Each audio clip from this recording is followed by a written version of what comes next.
Hi friends, இன்றைக்கி நம்ம மாமரத்தில் இருக்கிற மாங்காவை பிடுங்க போகிறோம். அது எப்படி ஃப்ரெஷ்ஷாக இருக்குது, பழமாக இருக்குன்னு நம்ம வாங்க போனால் பிடுங்கிக்கலாம். இது ஒன்றும் ஆகலை, பச்சையாகவே இருக்குது. இது இன்னொரு வாரம் போகும். ஒன்று இருக்குது, ஒரு மாங்காய் ஃப்ரெஷ்ஷாக இருக்குது பாருங்கள், பழமாக இருக்குது. நல்லா வாசம். ஒன்று இருக்கா இல்லையா?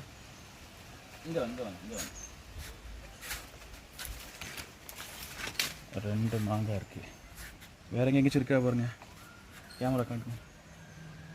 நான் கீழே வச்சுக்கிறேன், ஏன்னா கையில் பட்டால் உடஞ்சிரும். பழமாக இருக்கா?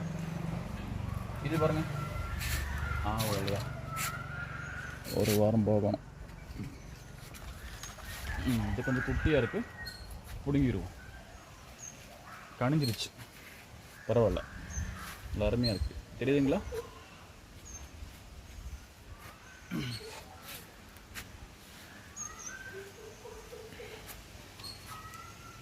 வேறு இப்போதைக்கு எதையும் காணும், முடிஞ்சுன்னு நினைக்கிறேன்.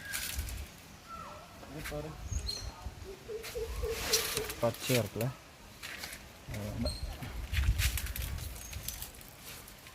ஒரு குட்டி மாங்காய். இதில் கீழே வச்சுருவோம். இந்த இது பரவாயில்ல பாருங்க, இப்படி ஒன்று கலர் ஆகிடுச்சு.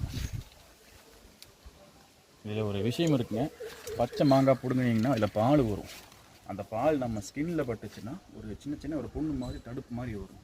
ஒன்றும் பிரச்சனை இல்லை, 10 நாளுக்கு முடிஞ்சுன்னா அதே போயிடும். பெருசாக ஒன்றும் எஃபெக்ட்லாம் வராது.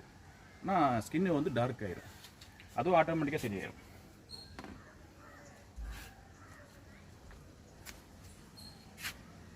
அங்கே ஒன்று இருக்குது, நான் கை எட்டாது, பரவாயில்ல, அப்புறம் முடிப்போம். இல்லைங்க, வாங்க அது கழுகலாம். முதல்ல மாமரை கழுகலாம்.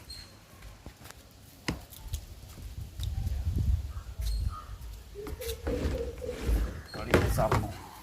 ஏன்னா சொந்த வீட்டு மாங்காய் தான், என்ன வேண்டாலும் இன்ஃபெக்ஷன் இருக்கிறதில்ல.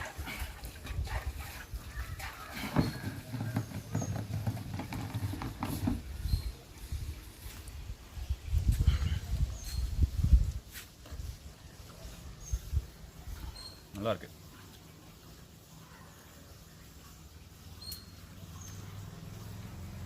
சிறப்பாக இருக்கு. அதிகமாக சாப்பிட்டு பாருங்க.